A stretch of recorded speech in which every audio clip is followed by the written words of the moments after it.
En primera plana, Carlos Herranz. Bienvenidos en Primera Plana, un programa de Radio Francia Internacional y de France 24. Esta semana ponemos el foco en la COP26 que se celebra estos días en Glasgow, Escocia, con la emergencia climática encima de la mesa. Nos acompañan en este estudio tres compañeras que conocen muy bien el cambio climático. Marta Torres-Shop, directora de investigación en la Sorbona. Bienvenida, Marta. Buenos días, gracias. Mathilde Gracia, periodista en France Info, especialista en temas de medio ambiente. Bienvenida, Mathilde. Gracias. Lorena Torres, investigadora en Sciences Po en Lyon, especialista en cuestiones del agua. Bienvenida, Lorena. Gracias. Y desde Glasgow, en la COP26, periodista especializada en cambio climático, Mariana Castaño. Buenos días, Mariana. Muy buenas tardes, Carlos. Encantada de estar con vosotros. Un gusto. La emergencia climática y la COP26, hoy nuestro asunto en Primera Plana. Ya saben que estos días se celebra en Glasgow la COP26, la Conferencia de Naciones Unidas sobre el Cambio Climático, bajo la premisa de lograr acuerdos rápidos para combatir la emergencia climática. Los expertos siguen diciendo que la próxima década será crucial para invertir la tendencia y solo una acción radical ayudará a evitar impactos catastróficos. Pero a partir de ahí, de la evidencia científica, que ya pocos se atreven a negar, arranca el campo de las voluntades políticas y de un replanteamiento del sistema y de nuestras formas de consumo. ¿Hasta dónde estamos dispuestos a renunciar como sociedad y como individuos para salvar al planeta? Y sobre todo, ¿una presión ciudadana hacia los políticos es la única vía? Lo vamos a analizar hoy en el programa. Antes repasemos algunas portadas. Evening Standard en Reino Unido, la foto de Boris Johnson en el inicio de la COP y el titular: La historia será nuestro juez. Aquí en Francia, el Cuguega Internacional, el futuro nos pertenece. Dice la publicación que todavía hay razones para guardar esperanza pese al ambiente de escepticismo. Y en América Latina, el Correo del Sur, en Bolivia, se hace eco de uno de los primeros compromisos acordados en la COP, el de dar fin con la deforestación en 2030. Bueno, Marta, ¿podemos hablar de última oportunidad en esta COP26? ¿O es demasiado? Es un poco demasiado. Es una fecha importante porque es cuando se va a determinar si el Acuerdo de París del 2015 realmente tiene un sentido y se va a saber si hay cuestiones que se zanjan o no se zanjan, pero no es la última oportunidad. No hay que pensarlo así. Han pasado 6 años desde la COP de París.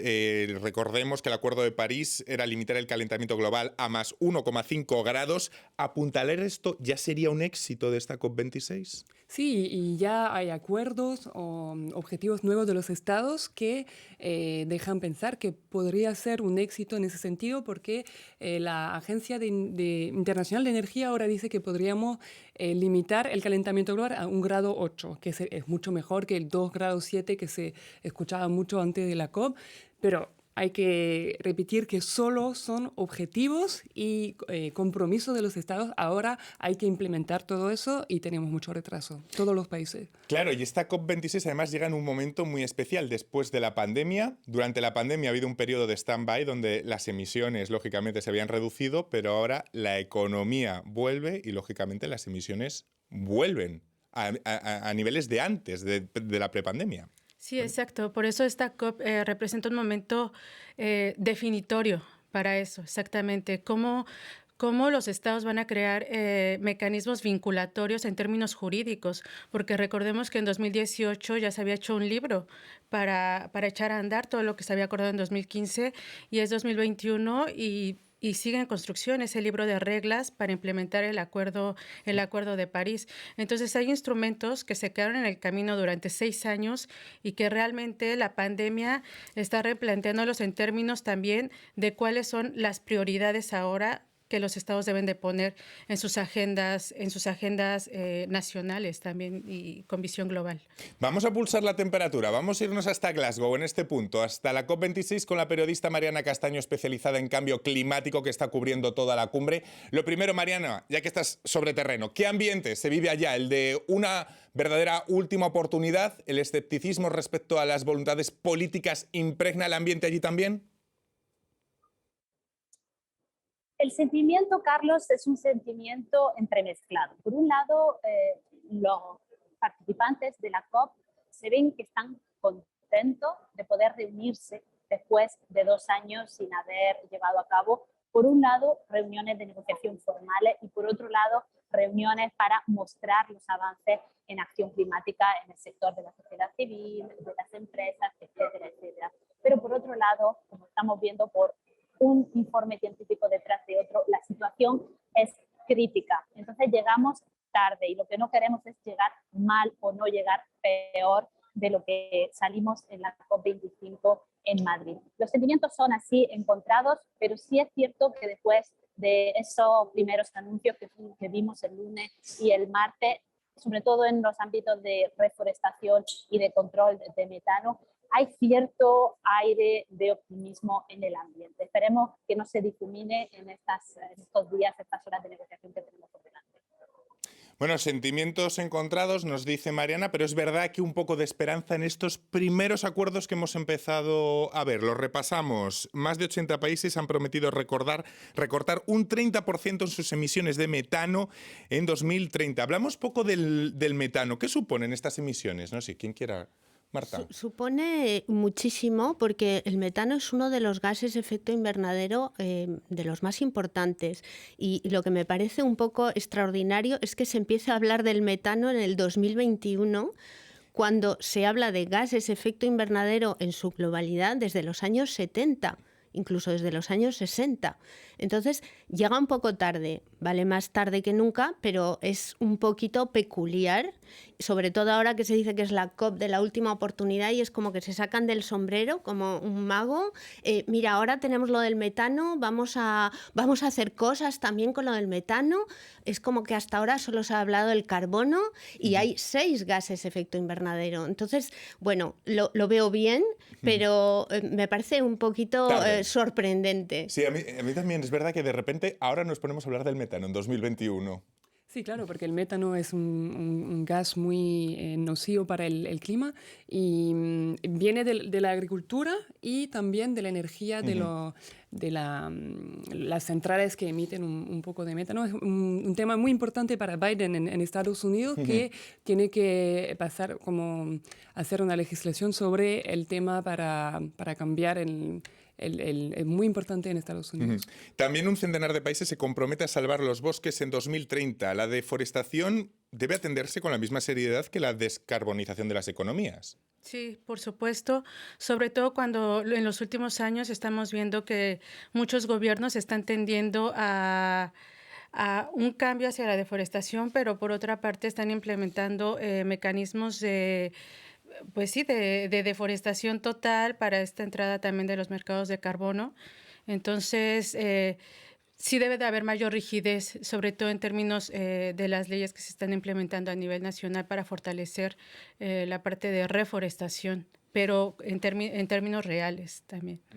Lo cierto es que si no se alcanzan los objetivos establecidos en el Acuerdo de París, los investigadores muestran que con la trayectoria actual de emisiones, la temperatura global aumentará entre 3 y 4 grados en los próximos 80 años y esto causará daños irreversibles. ¿Hay una toma de conciencia real de esto ya? Es decir, a nivel ciudadano, ¿eso ya se visualiza? Esa conciencia. Yo creo que cada vez más, precisamente por toda esa cantidad de incendios forestales, por ejemplo, que ha habido en Amazonas y en otras zonas del mundo estos últimos años.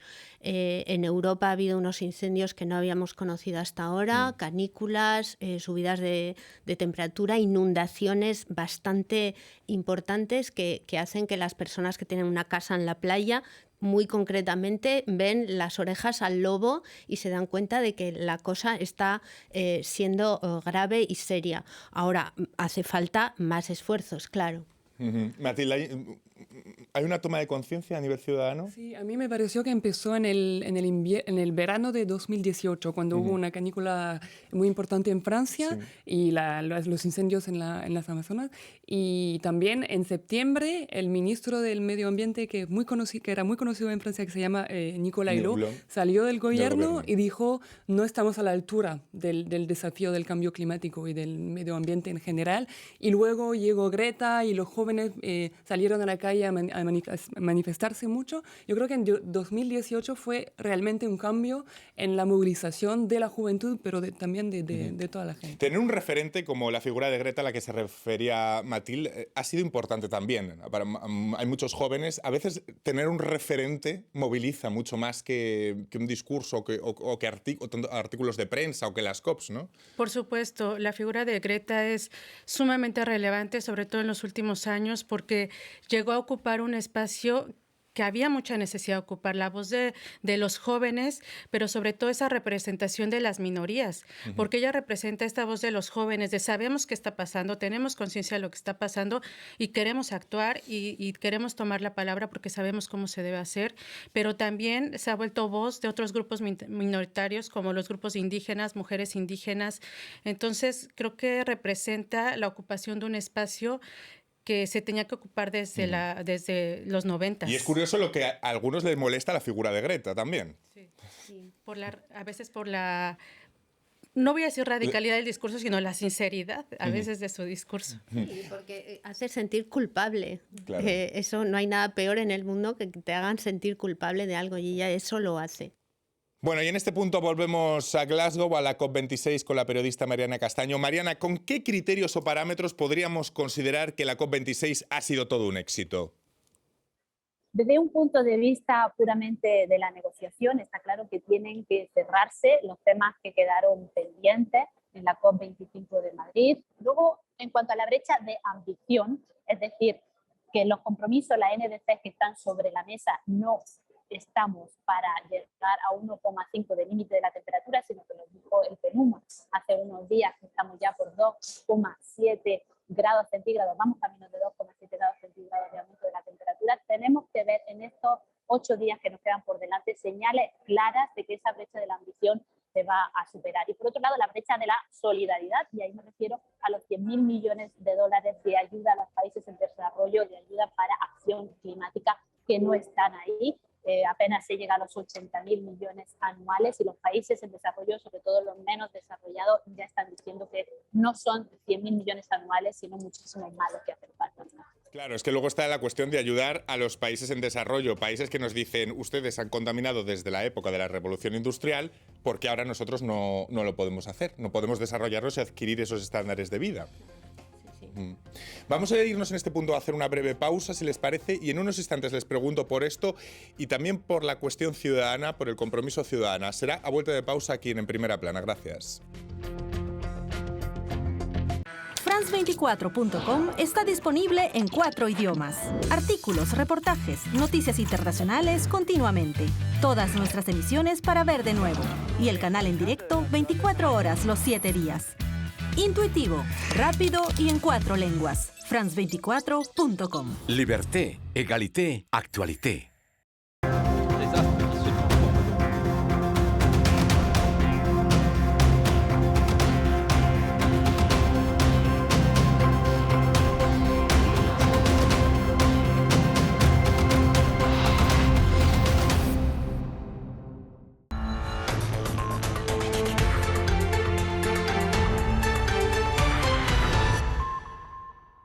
Casi un centenar de personas murieron en Sierra Leona tras la explosión de un camión cisterna. Muchas de las víctimas fallecieron tras intentar recoger un poco del combustible que transportaba el vehículo. Más de 100 personas también resultaron heridas en el incidente. En el Día Global de la Justicia Climática, comenzó en Glasgow una multitudinaria marcha que aspira a reunir hasta 100.000 personas. También hubo manifestaciones en ciudades como Sydney y Seúl, donde piden que los líderes tomen acciones más concretas para combatir el cambio climático. La Cámara de Representantes de Estados Unidos aprobó el plan de infraestructura de $1,2 billones, que ya había sido sancionado por el Senado. Al proyecto, considerado uno de los emblemas del mandato de Joe Biden, solo le falta la firma del jefe de Estado para que pueda entrar en vigor. Buenos días en América y bienvenidos a esta emisión de noticias de France 24. Yo soy María Clara Calle. Comenzamos en África. Al menos 99 personas murieron en la capital de Sierra Leona, Freetown, según el Ministerio de Salud. Cerca de 100 personas más resultaron heridas. Todo por una explosión de un camión cisterna que se estrelló. El alto número de víctimas es en gran parte porque muchas personas se aglomeraron alrededor del coche para intentar recoger combustible, según dijo la alcaldía. Algunas duras imágenes muestran cómo el fuego arrasaba con tiendas y casas cercanas. Horas después se pronunció el presidente Julius Maada Bio a través de su cuenta de Twitter. Estoy profundamente consternado por los trágicos incendios y la horrenda pérdida de vidas en la zona de Wellington. Mi más sentido pésame a las familias que han perdido a sus seres queridos y a las que han quedado mutiladas como consecuencia de ello. Mi gobierno hará todo lo posible para apoyar a las familias afectadas.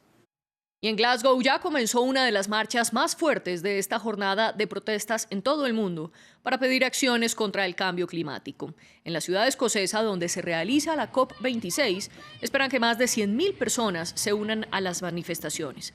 Al final habrá discursos de varios activistas ambientales, incluyendo las reconocidas Greta Thunberg y Vanessa Nakate. También hay marchas en 200 puntos del mundo, como Seúl, Río de Janeiro y Ciudad de México. Mientras los manifestantes exigen más acciones, 45 países se comprometieron en la COP26 a intensificar la protección de la naturaleza y revisar la reducción de emisiones de la agricultura, uno de los sectores más contaminantes. Las protestas son por el Día Mundial de la Justicia Climática. Previamente, nuestra enviada especial a Glasgow, Marina Colorado, nos explicó qué significa este concepto. ¿Qué significa esto? Lo que piden es que se trate a la crisis climática más allá de la meteorología, más allá de la economía, más allá del lenguaje técnico y científico, y se incluyan los derechos humanos en la lucha y en las decisiones que se tomen. Piden que se tengan en cuenta las inequidades sociales, económicas y poblacionales que esta crisis climática está teniendo en la población. Fue un término acuñado en el hemisferio sur para pedir que los países más responsables de las emisiones de gases de efecto invernadero se hagan responsables y compensen a los países menos emisores que sufren las consecuencias más dramáticamente.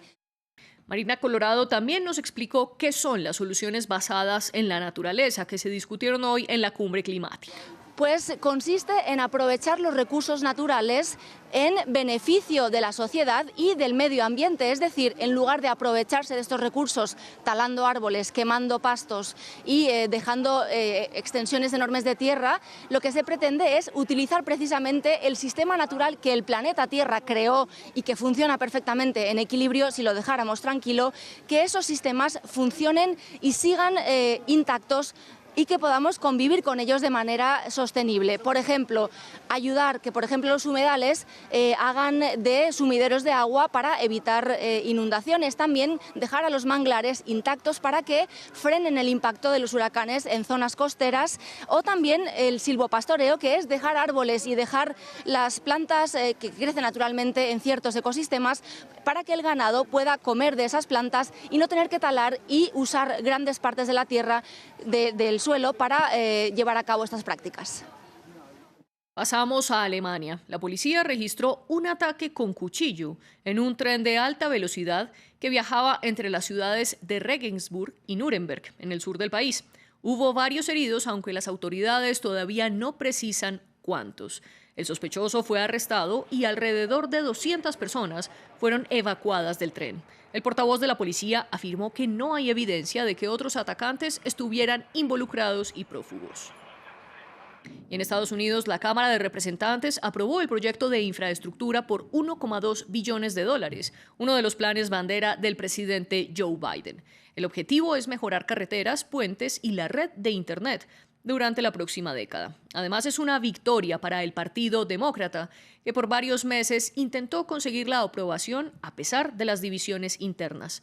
Todavía falta que se apruebe el proyecto de gasto social. Manuela Cano nos explica. Aprobado el plan de infraestructura.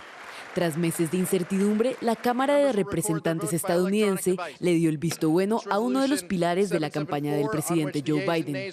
El proyecto de ley de infraestructura prevé dedicar algo más de $1 billón a la mejora de redes de transporte en todo el país, la ampliación de la distribución de energía y el incremento de la banda ancha de Internet. El segundo proyecto de ley es un conjunto de reformas más amplio. Se trata de su plan de gasto social, que constaría de $1,75 billones, pero ha quedado pospuesto hasta mediados de noviembre. Hemos esperado bastante y esperábamos aprobarla antes, pero no podemos esperar mucho más por la legislación. Sí creo que hay un gran número de miembros de caucus progresista que votarán para aprobar este proyecto de ley.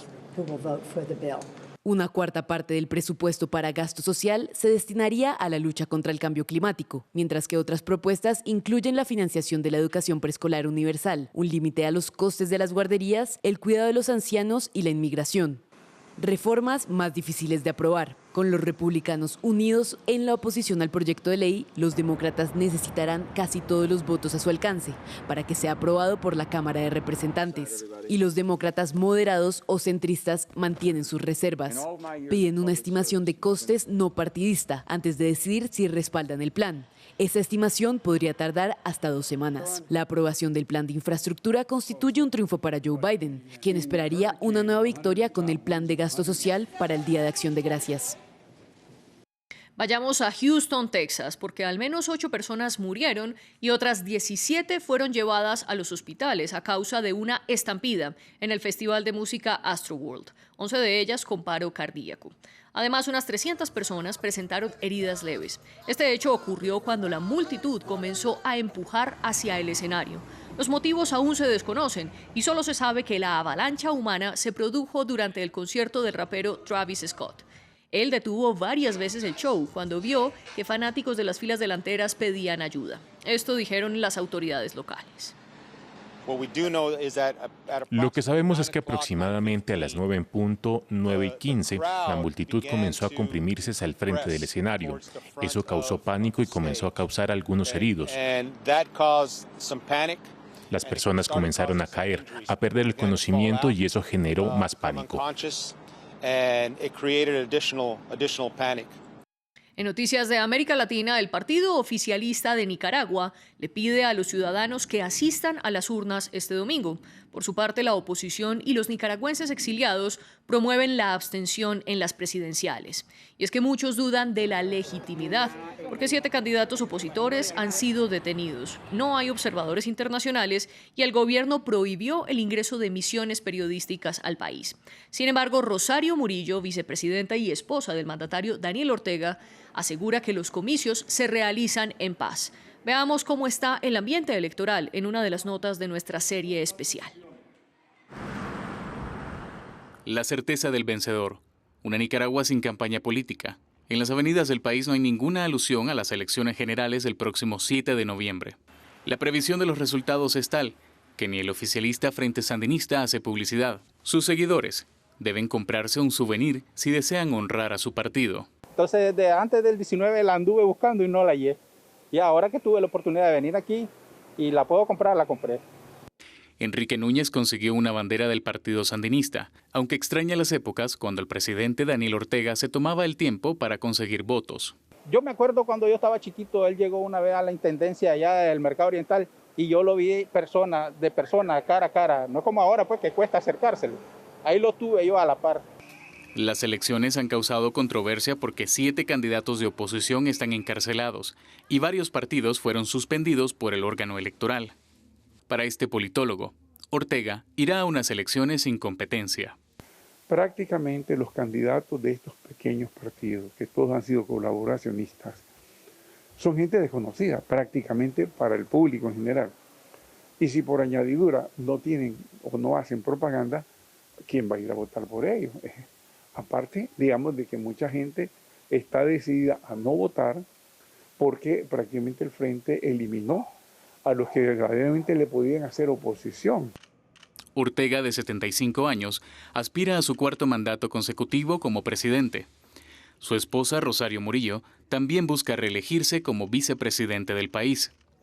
Hasta ahora, los lugares de venta de camisetas y souvenirs políticos son los espacios donde se siente un ambiente electoral en Nicaragua. El presidente Daniel Ortega no necesita invertir en promoción. Su triunfo es casi un hecho. 8 grupos rebeldes de Etiopía se unieron a las fuerzas de Tigre. Desde Washington anunciaron la creación de una alianza contra el gobierno del primer ministro Abiy Ahmed. La comunidad internacional llama a la paz y Estados Unidos le pidió a sus ciudadanos que abandonen el país inmediatamente. todos unidos contra el primer ministro de Etiopía. El viernes, 9 grupos rebeldes unificados bajo el nombre de Frente Unido de Fuerzas Federalistas y Confederalistas Etíopes declararon que juntarán sus fuerzas contra el oficialismo. Esta alianza se forma en respuesta a las numerosas crisis del país, para revertir los efectos negativos del gobierno de Abiy Ahmed en el pueblo de Etiopía y en otros lugares.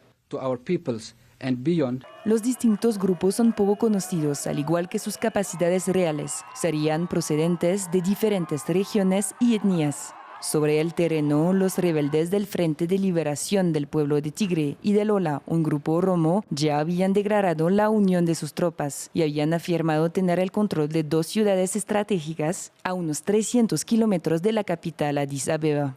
Una ciudad que se prepara para un asedio militar, además de la declaración reciente del estado de emergencia nacional y de una movilización de hombres y armas. El viernes, exsoldados y reservistas fueron llamados a las filas. Sin embargo, el gobierno sigue negando el avance del enemigo, mientras los llamados a la paz de la comunidad internacional siguen sin escucharse. El conflicto en Etiopía debe terminar. Las negociaciones de paz deben comenzar inmediatamente, sin condiciones previas, para lograr un alto el fuego. Desde hace un año, Etiopía vive una guerra civil que, según la ONU, ha dejado miles de muertos y ha obligado a 2 millones de civiles a abandonar sus hogares. Y para terminar, una noticia en Brasil, donde la famosa cantautora Marília Mendonça murió en un accidente de avión. La avioneta en la que viajaba junto a otras 3 personas se estrelló en una zona rural del estado de Minas Gerais y todos los ocupantes fallecieron.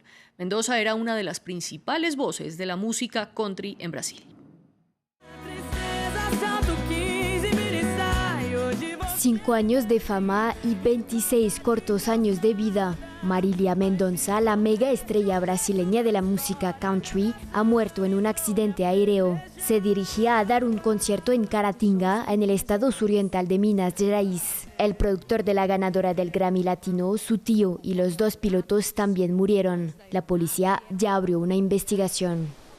Que há destroços de uma antena que sugiere.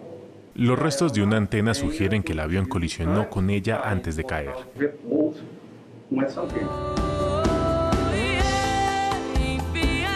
Con su canción Infiel sobre el engaño, Mendonça saltó a la fama nacional en 2016. Relaciones fallidas y empoderamiento femenino, el tema resultó ser una fórmula ganadora y lanzó un éxito tras otro, acumulando miles de millones de visitas en YouTube y convirtiéndose en la artista más escuchada de Spotify en Brasil en 2019 y 2020. Su amigo íntimo, el futbolista Neymar, tuiteó que se negaba a creer lo ocurrido. El presidente Jair Bolsonaro declaró por su parte que todo el país estaba conmocionado por el fallecimiento de una de las mayores artistas de su generación, además de su legado de ofrecer una perspectiva femenina en un género musical tradicionalmente machista conocido como el sertanejo. Marília Mendonça deja atrás a su hijo, que cumplirá 2 años el próximo mes.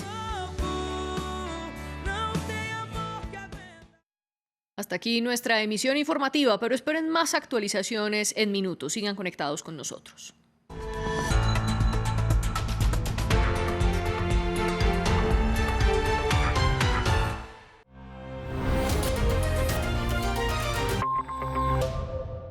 Continuamos en Primera Plana esta semana analizando la COP26 y la emergencia climática. Lo hacemos con las investigadoras Marta Torres-Saub y Lorena Torres y la periodista Mathilde Gracia de France Info y nuestra compañera Mariana Castaño desde la COP26 en Glasgow. Hablamos antes de los compromisos y de la voluntad política, pero claro, si los compromisos se traducen en una verdadera acción política en los países, ¿esto no supone claramente más impuestos para el ciudadano? Es decir, sacrificios. No forzosamente, porque hay lo que se llama la redistribución, es la justicia redistributiva. Entonces habría que repensar en qué se utilizan los impuestos con respecto a lo que se está utilizando ahora. Hay varios países que se han comprometido, han hecho el anuncio, me parece que fue ayer, en la COP, de que van a dejar de financiar a las energías fósiles y a todo este tipo de mecanismo económico. Bueno, si se empieza a redistribuir un poco la riqueza de esa manera, las inversiones del Estado, los impuestos también se pueden reorganizar. A mí me parece que es por ese lado por el que tiene que ir. No tiene por qué haber más sacrificio económico del ciudadano lambda, sino que es una cuestión de repensar cómo se utiliza el dinero ahora. Pero pongamos ejemplos concretos. Por ejemplo, tomar un avión. Tendrá que estar más tasado, tendrá que tener unas tasas extras el hecho de tomar un avión. Es decir, que forzosamente va a pasar a ser un producto más exclusivo, más reservado para un cierto nivel adquisitivo. Tampoco forzosamente, porque las compañías aéreas ahora reciben subvenciones, se les puede seguir dando subvenciones a condición de que ellas también inviertan en ciertas técnicas, en tecnologías que utilizan menos energía fósil. Entonces no tiene por qué aumentar eso el precio del avión. Puede seguir habiendo aviones porque hay gente que necesita seguir desplazándose, no por ocio, sino realmente por necesidad familiar o de trabajo, y no tiene por qué aumentar el precio, no tiene por qué ser solo para una élite, eso sería muy injusto. Simplemente lo que hay que mirar a ver es en cómo se ayuda a las compañías aéreas y cómo ellas también se van a reorganizar y se van a hacer verdes. En cualquier caso, estamos hablando de ecología y del otro concepto que está comentando muy bien Marta, justicia social. En cualquier caso, va a ser difícil conjugar todo esto. Conjugar justicia social con salvar el planeta va a ser un rompecabezas para muchos gobiernos. Lorena. Y esa es precisamente la relevancia de esta COP. ¿Cómo traduces esas dos ideas que son fundamentales, como esta famosa frase de no hay justicia climática sin justicia social? Es totalmente cierta. Y entonces, ¿cómo traduces eso en los acuerdos, en todo lo que se va a traducir, en todo lo que se va a hacer en la COP? Precisamente poniendo fechas, poniendo límites, poniendo instituciones. ¿Cómo vas a transparentar eso? ¿Cuál va a ser la prioridad de financiamiento? Al nivel de impuestos, ¿cuáles van a ser las prioridades en los gobiernos nacionales? ¿A qué se están comprometiendo ellos con la agenda global? Es ahí donde concretamente se tienen que establecer prioridades políticas y de financiamiento para influir en estos procesos que son ya más de conciencia y cognitivos de las personas que crecimos con este proceso ya insertos en el capitalismo.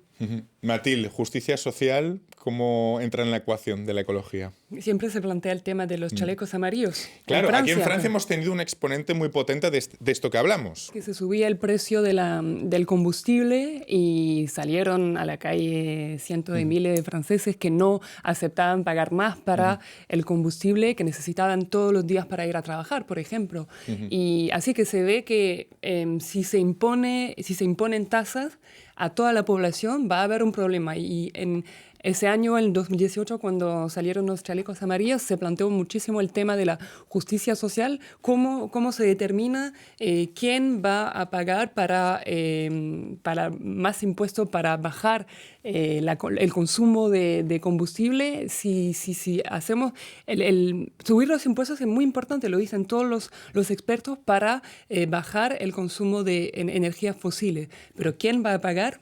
Siempre es el problema. La pandemia de la COVID-19 ha significado que los países comprensiblemente no se hayan centrado únicamente en lograr los objetivos establecidos. La pandemia ha causado trastornos económicos y sociales. Volvemos en este punto a Glasgow con Mariana Castaño. ¿Cómo transformar en impulso la restauración económica, Mariana? Sin duda, la pandemia del COVID ha tenido, para mí, dos consecuencias en el proceso internacional para hacer frente al cambio climático. Por un lado, lo positivo es que hemos visto que cuando se quiere, se puede. Cuando las naciones se quieren poner de acuerdo en una causa común, frente común, y el llegar a lograr obtener una vacuna es un logro de la comunidad internacional.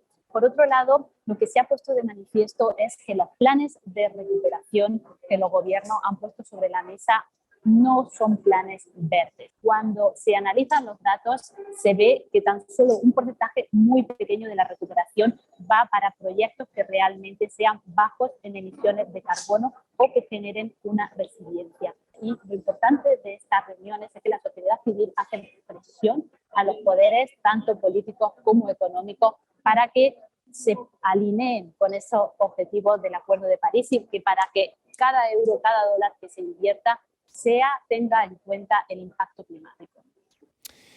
Otra cuestión sería si la humanidad es capaz de renunciar a cosas en aras del bienestar de futuras generaciones cuando quizás nosotros ya no estemos aquí. Lo complicado de proyectarse en esos cuántos grados va a aumentar el planeta al fin de siglo. ¿No hay una cuestión de egoísmo antropológico a la hora de replantear toda esta problemática, Marta?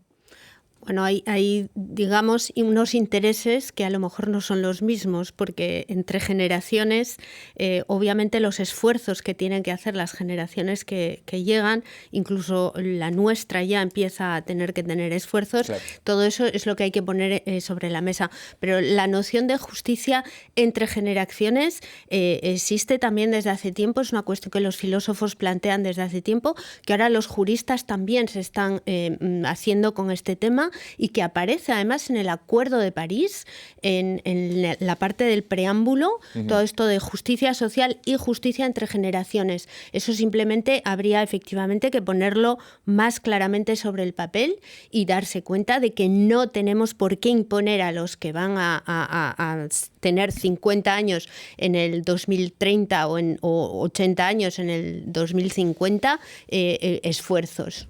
Claro, pero les pongo ejemplos prácticos. Después de la COP, lo que va a llegar es el Black Friday. ¿Es posible reducir emisiones manteniendo este sistema de producción basado en el consumo? Es decir, ¿existe un capitalismo verde? Bueno, se defiende mucho. Yo no voy a contestar la pregunta. Es que el capitalismo verde cree que si la tecnología nos puede salvar con inversiones masivas en, no sé, por ejemplo, Emmanuel Macron dijo que se puede invertir en la energía nuclear, que no emite carbono, así que nos puede ayudar. Mucha gente cree que la tecnología nos puede ayudar a mantener el mismo nivel de vida, pero también muchos científicos dicen que hay recursos límites en el planeta, así que tenemos que decrecer para mantener un planeta habitable. Lorena, ¿usted cree en eso del capitalismo verde? ¿O es algo incompatible? Es decir, aquí lo que estamos hablando es de que hay una incompatibilidad para salvar el planeta a través del mismo sistema que nos ha llevado hasta este punto. Hay que replantearse la pregunta. Creo que incluso ahí podríamos irnos a estas teorías ya de los años 60, 70 que hablaban de decrecimiento. Sí.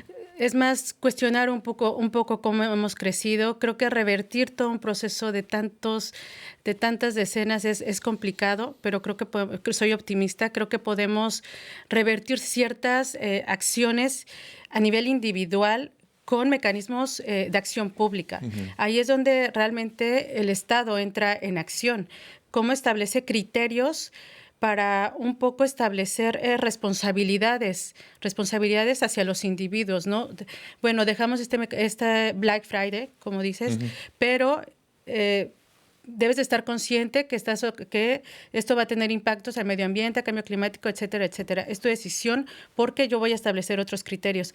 En realidad es un poco cómo el Estado está estableciendo un poco mecanismos de una democracia climática, no sobre la culpa, porque pareciera que también estamos partiendo de una democracia climática sobre la culpa, sobre tus acciones hacen daño, cada cosa que compras hace daño. Entonces, pero también eso es muy extremo, porque ¿cómo revertimos? Claro, 70 y también años descargar de sobre el individuo toda esa carga de culpabilidad. Marta. Sí, nada, estoy de acuerdo, pero quería añadir quizá que más que decrecer, lo importante es sobriedad. No es lo mismo. Es decir, que podemos seguir viviendo, claro, digamos, con cierto bienestar, porque, bueno, son cuestiones que se han adquirido desde hace generaciones. Es difícil revertir esa dinámica, pero quizá de manera más sobria. Está el Black Friday, pero luego va a estar Navidad y luego están las rebajas. Bueno, claro, pero esa sobriedad se da de bruces contra la máxima del sistema que tenemos, que es transformar nuestros deseos en posibilidades vía el capital. Es decir, lo quiero, lo tengo. I got it. Y esa sobriedad no cuaja en esa ecuación. Ciertamente. Es verdad que ahora vivimos en un momento de lo quiero todo enseguida. Claro, y decir a la gente, aunque usted pueda, no es una cuestión de que usted se lo pueda permitir, es una cuestión de limitaciones en pos del bien común. Y es complicado esto. También, sí, me parece que el problema más importante es que todavía no sabemos cómo decrecer económicamente o imponer sobriedad en nuestros hábitos y mantener el empleo, que ahora el crecimiento significa empleo para nosotros. O sea, nos cuesta mucho pensar en un sistema donde no haya crecimiento para que todo el mundo tenga trabajo. En el trasfondo, le voy a preguntar a Mariana Castaño, en el trasfondo de todo hay una cuestión que subyace, ¿no? El de admitir que solo de crecer puede salvarnos o no, y que esto es algo que no lograremos con este sistema que traduce nuestros deseos en posibilidades, como yo decía antes, vía el capital. No sé, este debate que toca la fibra más espiritual de cada uno de nosotros, ¿también existe en los pasillos de la COP, Mariana? Hay que tener en cuenta que en esta reunión, en estas conferencias, están representados 197 estados muy diferentes, la primera potencia económica, los países emergentes y los países menos desarrollados, donde el objetivo es sacar de la pobreza, incluso de la pobreza energética, a su población. Entonces, este debate de crecimiento hay que verlo desde un punto de vista que no sea centralista, desde nuestro punto de vista cultural, a qué país, a qué economía, cuál es nuestra realidad dentro de nuestra sociedad, y hay que pensar realmente dónde están los países que sí que necesitan seguir desarrollándose. Yo creo que hemos aprendido cosas positivas de la pandemia, si bien la noción de descrecimiento no se le puede aplicar a todos los países ni a todos los sectores sociales de la misma manera. Claro, hay una cuestión de justicia social entre ciudadanos y también una cuestión de justicia social entre países. Es que es las capas de la justicia social en todo este asunto. Claro, claro, es el tema de la responsabilidad común pero diferenciada, que ya aparece en la Convención Marco de Naciones Unidas de Cambio Climático del 1992. Esa es la cuestión de fondo. Entonces, hay unas responsabilidades de todos los países, pero son diferenciadas, entonces no se puede impedir a ciertos países de seguir desarrollándose. Eso no quiere decir que sigan consumiendo de la misma manera o que polúen. Me quedo sin tiempo para más. Ha sido muy interesante este programa con ustedes. Muchísimas gracias, Lorena, Matilde, Marta. También a usted, Mariana Castaño, desde Glasgow, y a todos ustedes hasta la próxima semana en Primera Plana. Gracias.